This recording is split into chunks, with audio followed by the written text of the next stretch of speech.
Good morning बच्चों।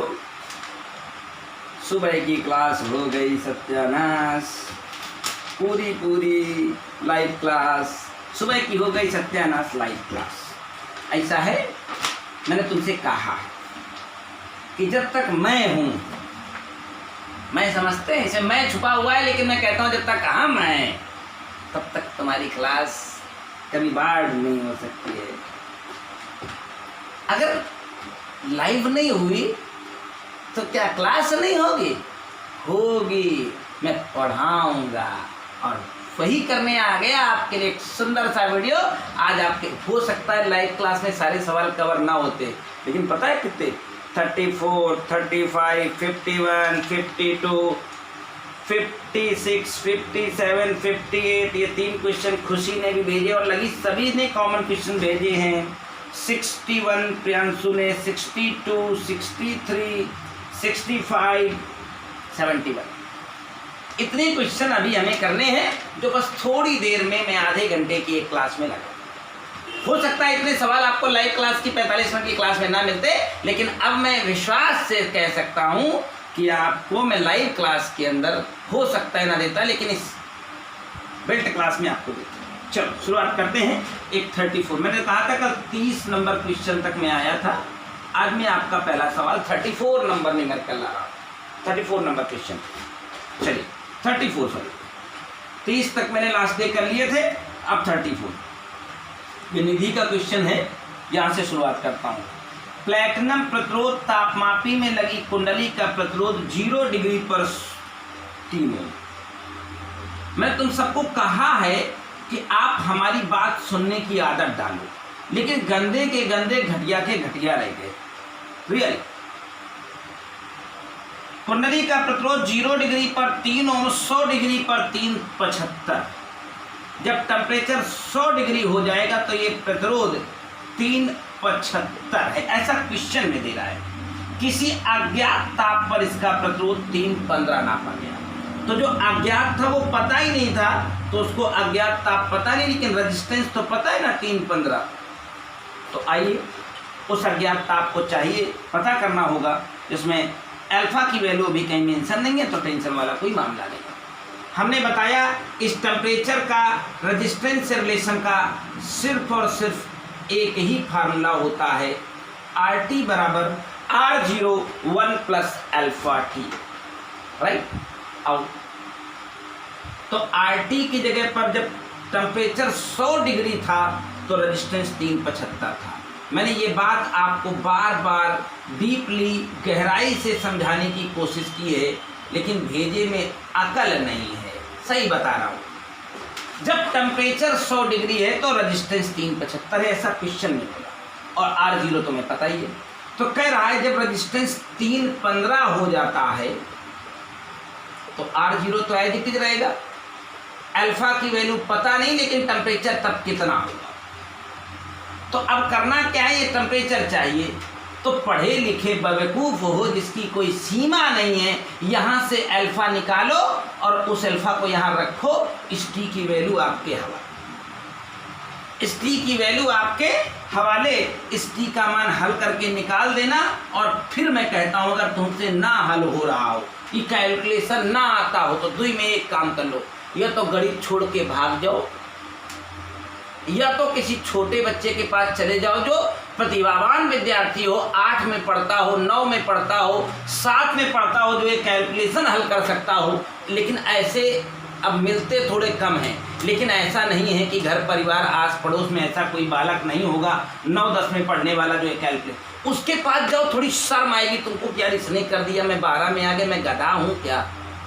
तो जिसका कैलकुलेशन ना हल हो रहा हो वो एक काम कर ले, या तो गणित छोड़ दे, या तो कक्षा 9 या 8 के बच्चे के पास चला जाए, वो प्रतिभावान हो, उसको आप जानते हो, वो पढ़ता लिखता कि शर्म आए कि मैं ये नहीं कर सकता। चलो सवाल खत्म हो गया। वक्त खराब करने से कोई लाभ नहीं है, क्योंकि तुम नहीं सुधरोगे, तुम वही हो जो होना चाहिए। चलो, लेकिन जो क्वेश्चन नंबर 35 है, कमाल का और गजब का सवाल है। मेरे ख्याल से जितने भी लोग यहाँ इस क्लास में हैं, सब ने ये प्रश्न पूछा होगा। कोई एक विद्यार्थी पूरी क्लास में नहीं होगा जो इस 35 नंबर क्वेश्चन को सॉल्व कर सकता है, ऐसा मुझे विश्वास है। एक कार्बन के तंतु का 0 डिग्री पर प्रतिरोध 104।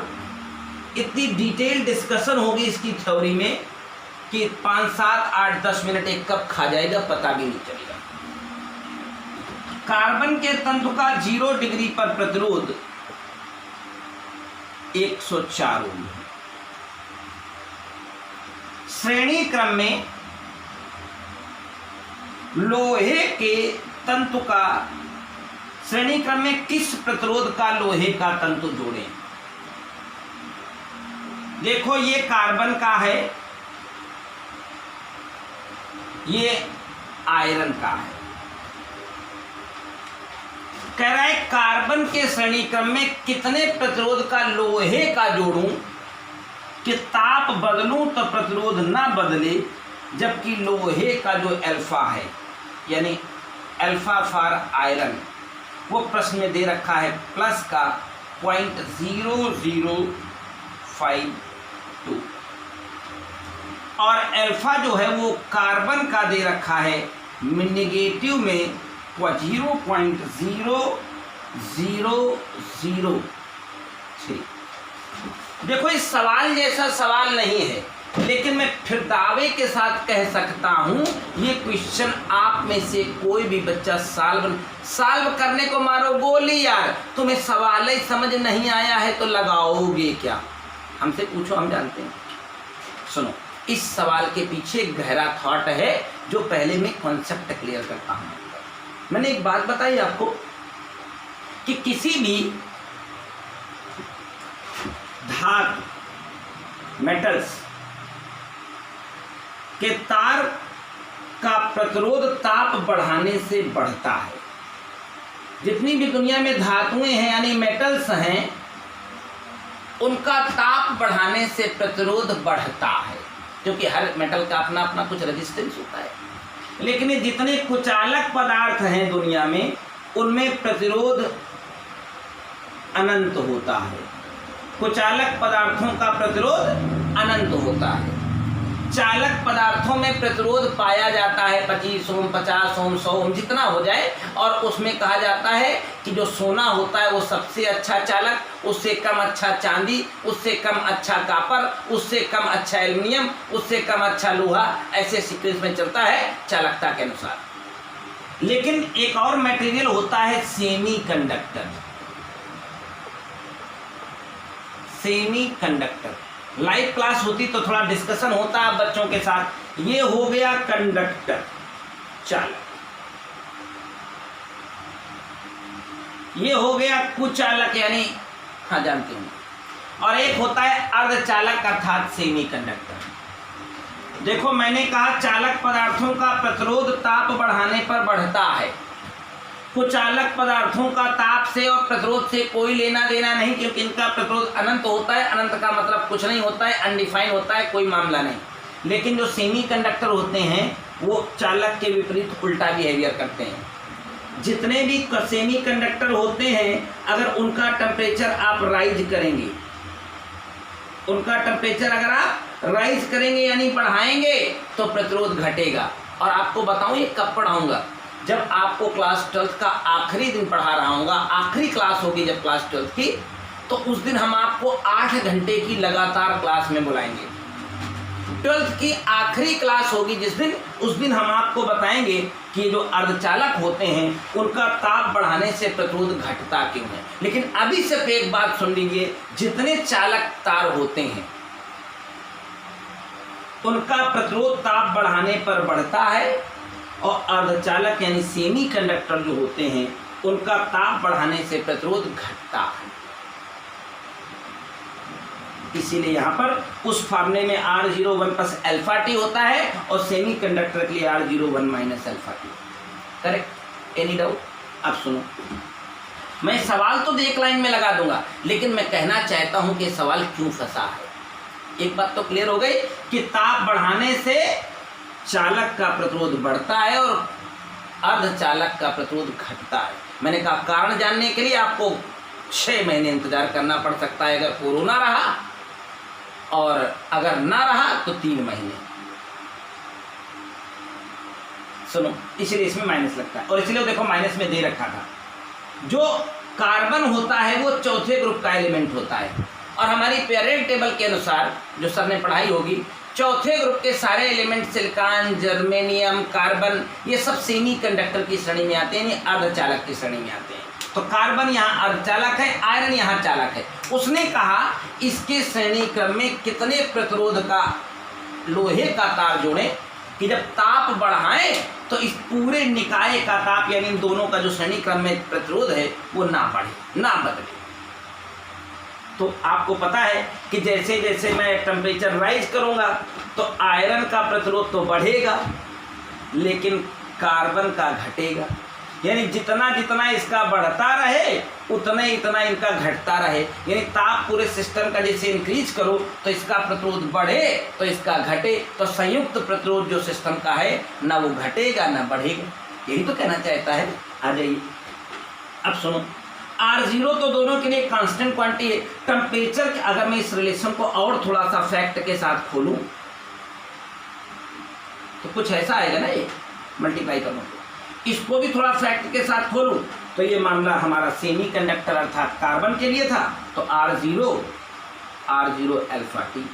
ये मामला लोहे के लिए था, तो यहाँ R0 लोहे का, अल्फा लोहे का, और इस केस में R0 कार्बन का हो गया यानी सेमीकंडक्टर का, और अल्फा फॉर कार्बन हो गया। सुनो, तो टेम्परेचर के ऊपर डिपेंडेंट जो राशि है वो ये है। ये तो दोनों का कांस्टेंट होगा ना, लोहे का अपना होगा, कार्बन का अपना होगा। इससे तो मुझे कोई लेना देना है नहीं। यानी ताप के ऊपर निर्भरता केवल R0 अल्फा टी की है। तो R0 कार्बन, अल्फा कार्बन, और जितना टेम्परेचर इसका बढ़ाना है उतना इसका बढ़ाना है, तो टेम्परेचर का मीनिंग सेम है। तो अल्फा कार्बन इक्वल टू, यानी जितना वो बढ़े उतना इसको घटना चाहिए। यानी टेम्परेचर के ऊपर डिपेंडेंट राशि जितनी भी ये है उतनी ये सेम होनी चाहिए। तो R0 फॉर आयरन या फिर अल्फा फॉर आयरन या फिर, और टेम्परेचर जितना उसका बढ़ाएंगे उतना इसका बढ़ाएंगे। अंतर क्या आएगा? आयरन का टेम्परेचर बढ़ने पर रेजिस्टेंस बढ़ेगा, और सेमीकंडक्टर यानी कार्बन का टेम्परेचर बढ़ने से रेजिस्टेंस घटेगा। बस टी दो उड़ा। देखो R0 फॉर कार्बन, कार्बन का R0 दे रखा है 104, अल्फा का वैल्यू कार्बन के लिए दे रखा है 0.0003 इक्वल, R0 आयरन के लिए है 0.0052, अल्फा फॉर Fe है हमारे पास, अल्फा फॉर Fe मैंने लिख रखा है, R0 ऑफ Fe पूछा था। बस सवाल तुम्हारा खत्म हो गया भैया। पॉइंट को पॉइंट से उड़ा दो, 52 दूना 104 कर दो, 3 दूना 6 कर दो, तो R0 फॉर आयरन मुझे मिल गया 6 ओम। ये आपका क्वेश्चन नंबर 35 था। जो संभव कैलकुलेशन बात हो सकती थी वो मैंने आपको आपके वीडियो में समझाई। जरूर इस सवाल को थोड़ा सीरियसली लीजिएगा, आपके जीवन में बदलाव अवश्य आएगा, अवश्य आएगा। आप दुनिया के उन चंद लोगों में शामिल हो गए अगर आपने मेरी पूरी बात को सहजता से सुना, समझा, गंभीरता से, तो उन चंद लोगों में शामिल हो गए जिनका इस क्वेश्चन के लिए कंसेप्ट क्लियर है। टॉप मोस्ट क्वेश्चन है इस एक्सरसाइज का, RT बराबर R0 1 प्लस अल्फा टी के रिलेशन को। चलिए अब दौर शुरू होता है बिल्कुल छोटे छोटे एक एक लाइन के ओरल सवालों का। मेरा सीधा लॉन्ग जंप है क्वेश्चन नंबर 51। कुछ टोपाओं ने 42 नंबर पूछा है तो बताना चाहता हूँ 42 कल ही मैंने बता दिया था। कुछ गधे होते हैं, कुछ महागधे होते हैं। 42 नंबर कल का वीडियो देख लेना, लाइव वीडियो का सेव, कल 42 नंबर मैंने बता दिया था। आइए अब देखो, ये सवाल मिस्टर अंशु शुक्ला का है। शुक्ला जी आप टोपा के टोपा रह गए, क्योंकि अगर आपने मेरी बात ध्यान से सुनी होती और एग्जाम्पल का एक प्रश्न, मैं एग्जाम्पल को क्वेश्चन वेरिफिकेशन के साथ रखता हूँ कि कुछ कितने गधे हैं, ये प्रमाणित भी करता हूँ कि ये बहुत मूर्ख हैं, कोई बात ध्यान से नहीं सुनते हैं। मैंने इतना जोर देकर, कितना फोर्स करके उस सवाल को बताया था ये एग्जाम्पल नंबर कौन सा है, 19 था, जिसमें 2 और 2 ओम का था और कहा था कि एक प्रतिरोध को अधिकतम 18 वाट। तो जिसको गदाहा कहते हैं वो गदाहों की श्रेणी में कभी कभी ये शुक्ला आ जाता है। उस सवाल को अगर तुमने समझा था तो इस सवाल को ना लगा सको ऐसा हो ही नहीं सकता है, लेकिन हमें लगता है तुमने ना वो समझा था ना आने वाले समय में तुम ये समझोगे, क्योंकि ना तुमने उसका वीडियो ध्यान से देखा था ना हो सकता है ये सेम वीडियो ध्यान से देखा। सवाल है, ये दोनों 4 ओम के रेजिस्टेंस हैं और ये भी 4 ओम का रेजिस्टेंस है। वहां दोनों 2 और 2 लगाया था। बोला एक रजिस्टर अधिकतम पावर पी मैक्स 64 वाट एफोर्ड कर सकता है। तो 64 वाट एफोर्ड करने का मतलब मैंने बताया था, आप सबसे पहले इसमें जाने वाली करंट का वैल्यू निकाल सकते हैं। आप करंट निकालना चाहें तो I इक्वल टू P बराबर V I होता है। तो यहाँ R का मामला है तो I² R करवा दोगे। पावर है 64, धारा के चक्कर में आया हूं, प्रतिरोध है 4, तो I बराबर 4 आएगा। यानी मैक्सिमम परमिसिबल करंट इस 4 ओम के रजिस्टर में 4 एम्पियर से ज़्यादा नहीं, तो 4 वहाँ जाएगी तो फिर 4 यहाँ जाएगी। यानी 4 ओम का चाहे ये हो चाहे ये हो चाहे ये हो, इनकी मैक्सिमम परमिसिबल करंट यानी औकात करंट, इनकी कितनी करंट एफोर्ड करने की, कितनी करंट सहन करने की क्षमता है, 4 एम्पियर से ज़्यादा करंट दोनों एफोर्ड नहीं कर सकते। अब सुनो, अब तुम बड़े कलाकार बने, मेरी बात सुने ही नहीं तो करोगे क्या, ऐसे मरते रहोगे। ऊपर से 4 आ गई, नीचे से 4 आ गई, इसमें चली जाएगी 8 और बिना समय गंवाए ये रेजिस्टेंस पड़ जाएगा और आपसे कहा गया कि सर्किट सुरक्षित कार्य करता है। एक बात पक्की है कि इसमें अधिकतम धारा 4 एम्पियर से ज़्यादा ना जाती, तो मैक्सिमम करंट अगर यहाँ 4 एम्पियर जाएगी तो प्रेजेंस ऑफ माइंड लगाने वाला मैटर है कि ऊपर से 2 एम्पियर ज़्यादा करंट नहीं आनी चाहिए, कम चल सकती है, ज़्यादा नहीं। तो अब सबका टोटल सर्किट का टोटल पावर पूछा गया था, तो I² R 2 दूनी 4 चौको 16, I² R ये भी 16, I² R तो 16 चौको 64। अब इसको जोड़ लो, 32 64 कितना होता है, 96 होता है क्या? इसका आंसर आ गया होगा। सवाल नंबर 51 पूरा हो गया। 52 की बात करते हैं। बोला श्रेणी क्रम में जुड़े 3 समान प्रतिरोध प्रत्येक 10 वाट लेता है, इन्हीं को समांतर क्रम में लगा दें कि कितने वाट लेंगे। सर खुला है, खुला है, खुला है, खुला है, आ जाइए। हाँ जी,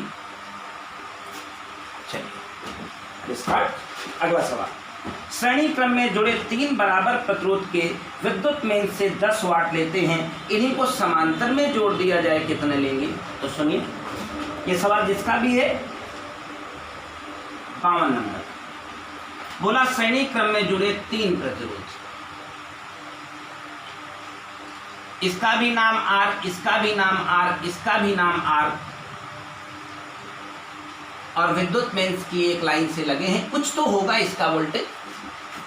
तीनों श्रेणी क्रम में लगे थे तो सर्किट से टोटल पावर जो थी वो लेते थे 10 वाट। तो P equal to V² by R, V² by R। तो जब श्रेणी क्रम में लगे हैं तो इनका टोटल प्रतिरोध, शायद प्रियांशु का सवाल है ये, यह तो निधि का होगा। तो P equal to V² by R, R की जगह 1 2 तीनों सीरीज में, अब नई सीरीज।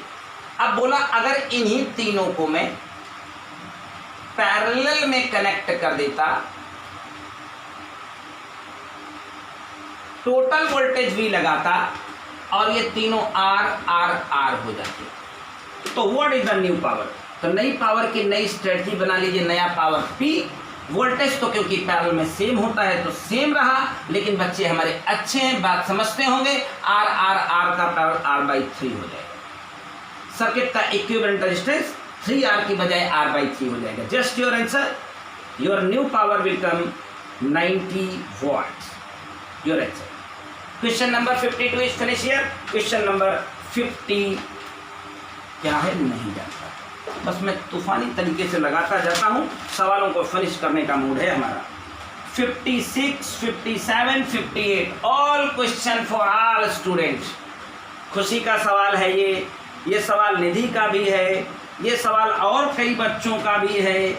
शुक्ला का तो परमानेंट ही होगा, पक्का है, गारंटेड है। तो देखें ये क्वेश्चन नंबर 56, 57 और 58 के 3 क्रम हैं। विद इन 5 मिनट तीनों सवालों का सलूशन आपके हाथ में रखता हूँ। आ जाइए। जल में रखी एक 10 ओम की कुंडली। सुनो भैया, जल कहीं हवा में पानी में तो तैरता नहीं है, जल बर्तन में होता है। एक बर्तन में जल भरा है और जल में भर करके जल भर के बर्तन में एक कुंडली लगा दी है। कुंडली मतलब यार वाटर हीटर, परियां तो गर्म किए होगे ना कभी। लो भैया, ये वाटर हीटर लग गया आपका और ये 10 ओम का है। वाटर हीटर का रेजिस्टेंस कितना है बाबू लोग? 10। 10 मिनट तक इसमें लगातार करंट चलती रही। 10 मिनट अर्थात 10 × 60 सेकेंड। 10 × 60 सेकेंड। अब आपको आधे घंटे आज इंतजार करवाऊंगा। क्यों? आज चल नहीं रहा था इसलिए मैंने वीडियो बनाना शुरू कर दिया। अभी तक मैं आधे घंटे 1 घंटे से गुल जाऊँ उसी में। 10 मिनट तक 0.5 एम्पियर की धारा। 10 मिनट यानी यहाँ टाइम था और 0.5 एम्पियर की धारा यानी आई की वैल्यू 0.5 एम्पियर। ये फैन चला लीजिएगा। 1 डिग्री ताप बढ़ता है, डेल्टा टी कितना हो जाता है? 1 डिग्री। तो अब हम आप सब बच्चों को बताना चाहते हैं, जिन बच्चों को ये सवाल फंसा होगा, इस बात की गारंटी है कि उन्होंने क्लास 11 की किताब खोल के नहीं देखी है। चलो कोई गिला शिकवा नहीं। ये समस्त ऊष्मा जल को गर्म करने में खर्च होती है, तो जल का द्रव्यमान बताया जाए। सुनो, ये वाटर हीटर करंट पाएगा तो हीट पैदा करेगा। मैंने आपको चैप्टर पढ़ाया है तो वर्क या हीट के बारे में जब बताया था तो बताया था ये I² RT होती है। I² RT। अब जब ये वर्क या हीट I² RT होती बाबूजी लोग, तो मैंने बताया हीट जो होती जब कहीं किसी चीज़ को गर्म करती है, पानी वानी को, तो ये हीट mc डेल्टा टी के बराबर हो जाती है। यहाँ m है उस पानी का द्रव्यमान, c है पानी की विशिष्ट ऊष्मा, डेल्टा टी यानी चेंज इन टेम्परेचर बताया गया है। Delta T 1 degree Celsius. 1 degree Celsius लीजिए। I 0.5 का स्क्वायर करेंगे तो 1/4। हीटर का रेजिस्टेंस 10 ओम। टाइम लगा 10 मिनट अर्थात 60 सेकेंड मल्टीप्लाई। कितने ग्राम पानी रहा होगा? पानी की विशिष्ट ऊष्मा 4.2 कैलोरी पर gram degree Celsius, delta T 1 degree. अब अगर इस m को निकाल लें तो ज़्यादातर लोग बुद्धिमान, ज्ञानवान, दिमाग वाले बैठे हैं। उम्मीद करता हूँ यह हल निकाल करके जब लाएंगे तो बिल्कुल एक्यूरेट आंसर पाएंगे। 357.14 ग्राम। ये प्रश्न नंबर 56 खत्म हो गया। सवाल नंबर 56 से बाहर निकलता हूँ, 57 की तरफ आता हूँ। क्या हुआ अगर लाइव आज नहीं हुई तो? मैं हूँ ना, तुम सुनो तो मेरी बात। लेकिन तुम्हारे साथ क्या है, बहुत टिपिकल सिचुएशन है। सारा लाइव क्लास में कंसंट्रेट नहीं होते हो। वक्त अभी है, ये भी है, वो भी है, गुजर जाएगा। एक 57 नंबर बता रहा हूँ, खूबसूरत सवाल है। एक बर्तन में लगे 220 वोल्ट तापक का प्रतिरोध 55 ओम है। सुनिएगा, तापक यानी हीटर। एक बर्तन में एक हीटर लगा है, 55 ओम का है। 55 ओम है उसका रेजिस्टेंस और कह रहा है 220 वोल्ट की मेंस की पावर इस 55 ओम के रेजिस्टेंस को, 55 ओम के हीटर को चलाती है। बस अगर उत्पन्न होने वाली ऊष्मा का 25% व्यर्थ जाता है तो इस कॉइल में जो ये हीटर है 2 लीटर पानी गर्म करना है। इस पावर से 2 लीटर पानी गर्म करना है तो 2 लीटर पानी का द्रव्यमान 2000 ग्राम होता है। 2 लीटर पानी का द्रव्यमान 2000 ग्राम होता है। 55 ओम का हीटर 220 वोल्ट से चलता है। 2000 ग्राम पानी गर्म करना है। पानी जो है 10 डिग्री से 100 डिग्री तक पहुंचना है। तो जिन भी गधों का ये सवाल है, एक बात फिर से सुन लें, या अच्छे वाले भी हों ना गधे हों, दोनों चीज़ें हैं, कुछ होते हुए भी है, कुछ ना होते हुए हैं। तो 11 की किताब में वापस रिमाइंडर दें और 12 के साथ इसको मिक्स करें। सवाल क्या है? बोला टाइम कितना लगेगा। तो मैंने कहा हीटर का काम है हीट पैदा करना, और हीटर से पैदा हुई हीट या एनर्जी का मैंने 3 सूत्र बताया था, VIT, I²R और V²/R। तो यहाँ पर लगाना होगा V²/RT। हीट है तो टाइम सब में मल्टीप्लाई होगा। P बराबर VIT, I²RT, V²/RT। ये हीट इस हीटर से पैदा होगी। उसने कहा इस हीट का 25% व्यर्थ जाता है। पैदा हुई V²/RT, 25% व्यर्थ हो गया, तो 75% हमारे काम आया। हमारे काम कितना आया? 75%। और जो हीट हमारे काम आई, उस हीट ने क्या किया? इस 2000 ग्राम पानी को गर्म किया। और पानी को गर्म करने में क्लास 11 में मैंने बता रखी है, ऊष्मा की जरूरत पड़ता है, और वो Q बराबर mc डेल्टा T के बराबर होता है। उसमें यम है पानी का द्रव्यमान, जो बताया है 2 लीटर यानी 2000 ग्राम। पानी की विशिष्ट ऊष्मा जूल के सेकंड में कन्वर्ट करोगे तो 4.22 जूल पर सेकंड पर डिग्री सेल्सियस। और डेल्टा T है टेम्परेचर में चेंज, परिवर्तन, तो 10 से 100 आ गया है यानी 90। तो क्या मुझे T निकालने का आदेश है? क्योंकि V मेरे पास है, R मेरे पास है। यहाँ भी डेटा में भर दीजिए V का स्क्वायर अपान R की जगह 55। मैं टाइम के चक्कर में आया हूँ, इसको लिख दो 3/4 थोड़ा सा छोटा काट करके, इसको लिख दो 2000 लिखा रहने दो, मतलब 2000, 4.2 × 9। अब पढ़े लिखे आदमी हो, कैलकुलेशन कर लेना, ये टाइम सेकंड में आएगा। सेकंड के मिनट और घंटे जो भी बनाने हों, आंसर देख के बना लेना। हाँ, मिनट के साथ कुछ सेकंड है, बिल्कुल एक्यूरेट आंसर होगा। अगला सवाल आपके लिए, कहना तो कैलकुलेट करके भी दिखा दूंगा।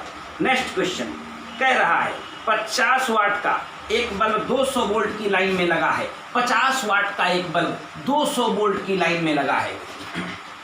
सुनते रहिएगा, 50 वाट का एक बल्ब, 50 वाट का एक बल्ब 200 वोल्ट की लाइन में लगा है। तो बस लगे रहिए आप भी लाइन में। इसमें बहन, अब ये कौन गधा है भाई, इसमें बहने वाली धारा निकाल ली होगी बच्चों ने। I = P/V। मेरे पास P 50 है, मेरा भी 200 वाट है, 200 वाट है। कैलकुलेट किया तो 1/4, अर्थात पहला आंसर बच्चों का क्लियर होगा, 0.25 एम्पियर।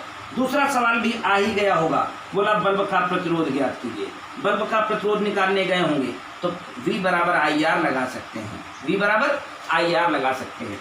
V लगाया था 200, I पैदा हो गई 1/4, R का मान भी बच्चों का निकल गया था, ये भी बच्चों ने निकाल रखा था। इसमें मुझे कुछ कहना नहीं, कोई टिप्पणी। इसका तीसरा पार्ट बच्चों को समझ नहीं आया था। देखो, मैं यहाँ अभी तुमसे पूछा नहीं, लेकिन मुझे पता है कि कौन सा पार्ट नहीं आया था। कह रहा है यदि कुल शक्ति का 10% प्रकाश में परिवर्तित होता है तो बाकी कितनी ऊष्मा पैदा होगी। सुनो, तो इसकी कुल शक्ति 50 वाट थी, ये वोल्ट था, मैंने गलती से लिख दिया था। इसकी कुल शक्ति 50 वाट थी, तो 50 वाट का मतलब 50 जूल पर सेकंड, 10% हीट बन गई। 10% नहीं, 10% प्रकाश बना, तो 50 का 10% 5 होता है, तो 5 वाट तो प्रकाश ऊर्जा में रही। तो बाकी 45 वाट जो थी, यानी 45 जूल पर सेकंड, वो हीट बन गई।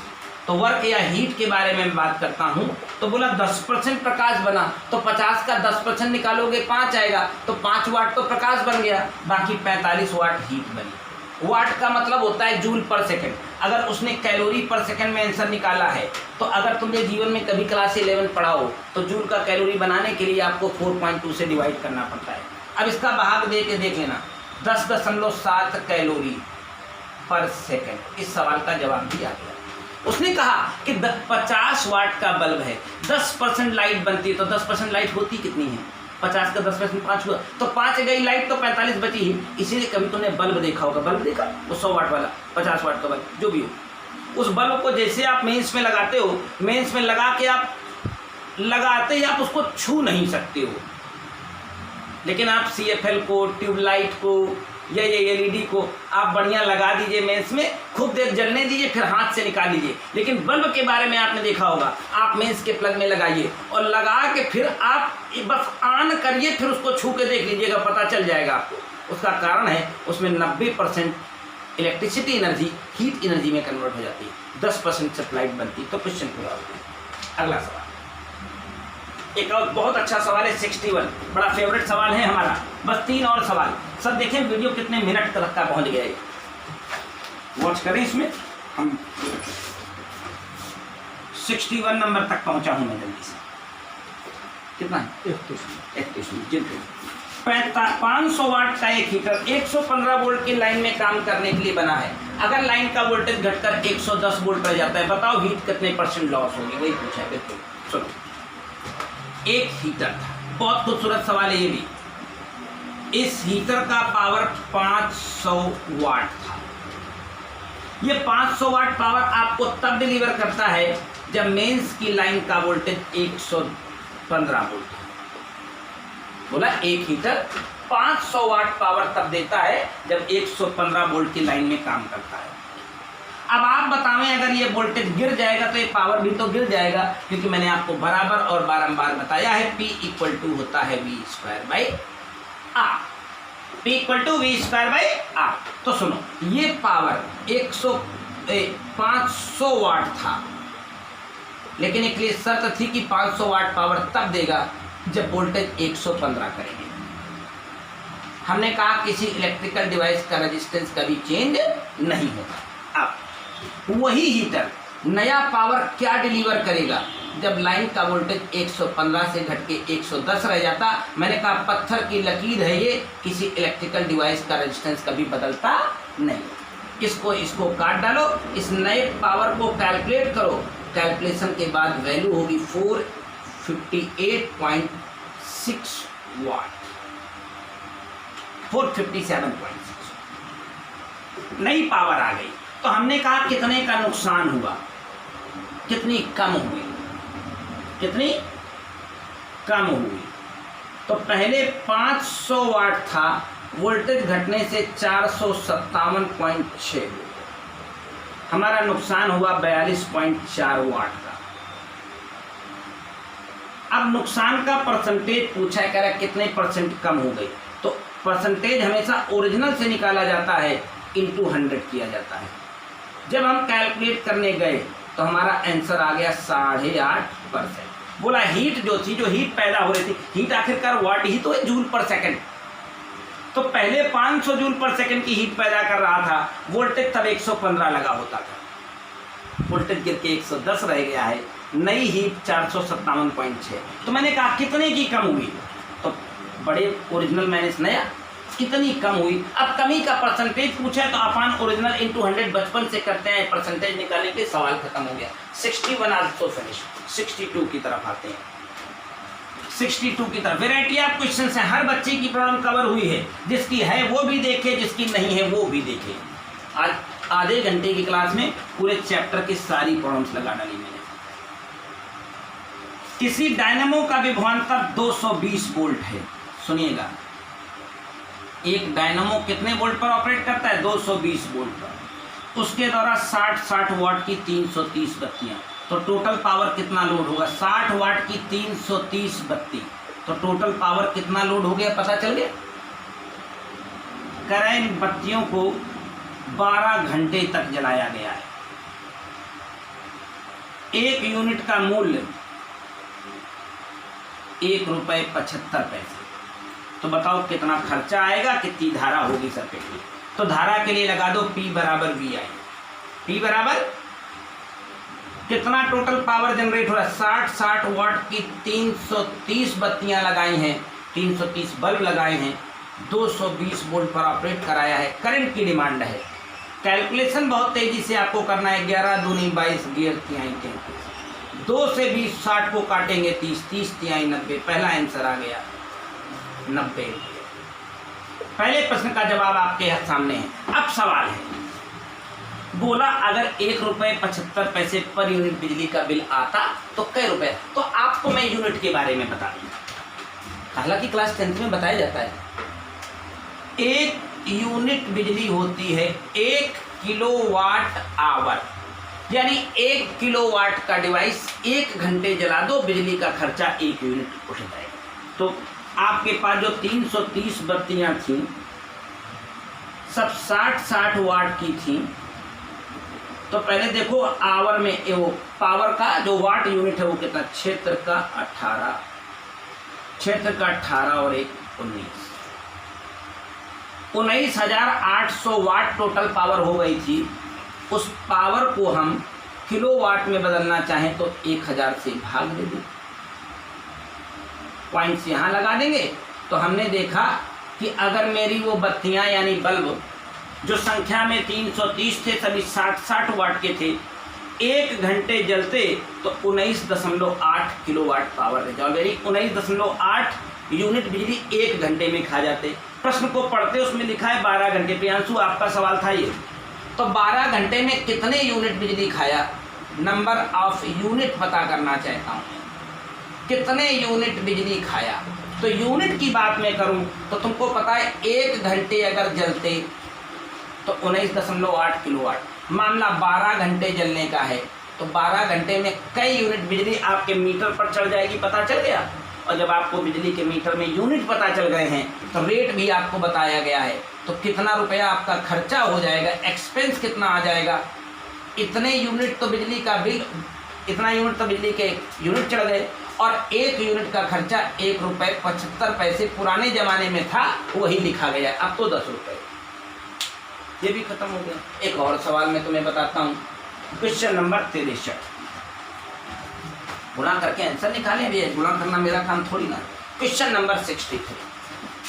अरे बहुत पूरे खत्म कर डाले यार। एक वैद्युत यंत्र 500 वोल्ट पर वैद्युत शक्ति उत्पन्न कर रहा है। देखिए ये एक जनरेटर है, ये भी अच्छा सवाल है, बच्चे हमेशा पूछते हैं, अच्छा लगता है इस प्रश्न को बताना। एक वैद्युत यंत्र 500 वोल्ट पर वैद्युत शक्ति उत्पन्न कर रहा है, यंत्र यानी जनरेटर, और इस शक्ति को 2 तारों के द्वारा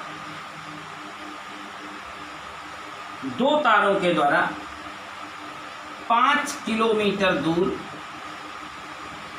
2 तारों के द्वारा 5 किलोमीटर दूर दूसरे नगर में भेजा जाना है, दूसरे नगर में भेजा जाना है।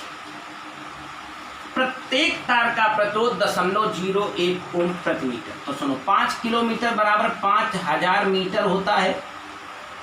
इस तार का प्रतिरोध अगर मैं निकालना चाहूं तो 0.01 ओम प्रति मीटर बताया गया था। तो 5000 मीटर का कितना प्रतिरोध होगा प्रियांशु, बताएंगे आप? 50 ओम। बताइए भाई। अरे 1 मीटर का 0.01 ओम लिखो, पढ़ो, देखो उसमें लिखा हुआ है, तुम सुनते ही नहीं हो। तो 5000 मीटर यानी 5 किलोमीटर का कुल प्रतिरोध 50 ओम। नीचे वाले तार का भी सेम प्रतिरोध 50 ओम। हाँ, दोनों तारों का बराबर बराबर प्रतिरोध है ना। डाल दिया था सर? हाँ चलिए डाल दिए। आगे बढ़ते हैं। बोला फिर 900 ओम का एक प्रतिरोध बाहर लोड में लगा दिया गया। कितने ओम का? 900 ओम। तो सवाल पूछा था 900 ओम के क्रॉस कितना पोटेंशियल होगा। तो सवाल तो दोस्त एक लाइन का था, सवाल आप समझ नहीं पाए थे। ये मेरा 900 ओम का लोड रेजिस्टेंस है, यही कितना वोल्टेज होगा पता करना है। तो पहला काम करंट पता कर लें, V बराबर IR। टोटल वोल्टेज हमने लगाया है 500। टोटल धारा इस परिपथ में कितनी बह रही है पता लगाना चाहता हूँ। अब इस 500 के साथ इस 50 ओम, 900 और 50 का सीरीज है, तो 50, 900, 50 तीनों का सीरीज निकालूंगा तो 1000 ओम हो जाएगा। इस परिपथ में बहने वाली धारा मुझे मिल गई 1/2 एम्पियर। परिपथ की धारा मुझे मिल गई, मुझे A और B के बीच में टोटल वोल्टेज की जरूरत है, मुझे VAB चाहिए। V बराबर IR होता है। A और B के बीच में बहने वाली धारा वही होगी जो इस सोर्स से आ रही थी। धारा मिली 1/2 एम्पियर और A और B के बीच में कुल प्रतिरोध लगा है 900 ओम। जाके आंसर चेक करो, रिजल्ट आएगा 450 ओम। क्वेश्चन पूरा हो जाता है। बस ऐसे ही आपको कनेक्ट होते रहना है, इन्हीं बातों को आपको समझते रहना है, सवाल आपका पूरा होता है। Question number 63। अब इसके बाद एक छोटा सा सवाल बचा है। पीछे सर्किट्स के सवाल अभी बच्चों ने मेरे पास भेजे नहीं हैं। वैसे अगर सर्किट के आप कैपेसिटर में केस कर लिए होंगे तो सर्किट के आप उस्ताद हो चुके हैं, अब कुछ कहने की ज़रूरत नहीं है। आज का आखिरी सवाल 65 नंबर में आपके हवाले करता हूं। आज का आखिरी सवाल है, 3 बल्ब जिनके प्रतिरोध 5, 10 और 25 हैं।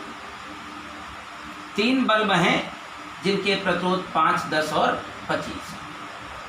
थोड़ा प्रेजेंस आप माइंड लगाया करें। ये प्रतिरोध हैं 5 ओम, 10 ओम और 25 ओम।